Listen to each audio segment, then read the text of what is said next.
আর মাত্র 2 দিন পরে এই পবিত্র মাস আমাদের মাঝে আগমন করবে। তাই আমাদের উচিত এই মাসটাকে ভাব গাম্ভীর্যের সাথে উদযাপন করা, to take the best out of this blessed month. যত বেশি পরিমাণে সম্ভব নেক কাজ করে আল্লাহ তাআলার ক্ষমাপ্রাপ্ত বান্দাদের অন্তর্ভুক্ত হওয়ার চেষ্টা করা। আমরা যদি এই মাসকে উদযাপনের জন্য এখন থেকে একটা প্ল্যান করি বা প্রোগ্রাম করি এবং সেটার আলোকে যদি পুরো মাসটি আমরা পরিচালনা করবার চেষ্টা করি, তাহলে আশা করি খুবই ফ্রুটফুল ওয়েতে এই যে অফার দেওয়া হয়েছে, স্পেশাল অফার, এই অফারগুলোকে আমরা কাজে লাগাতে পারবো এবং বেশি বেশি ইবাদত করে আল্লাহ তাআলার প্রিয় ভাজনদের অন্তর্ভুক্ত হতে পারবো।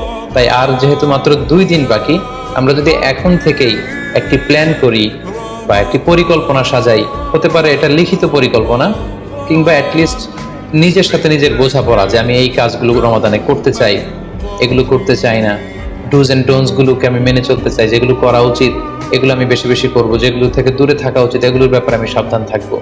অ্যাটলিস্ট মনের সাথে মনে একটা বোঝাপড়া অথবা কাগজে লিখে আমাদের একটি পরিকল্পনা করা উচিত।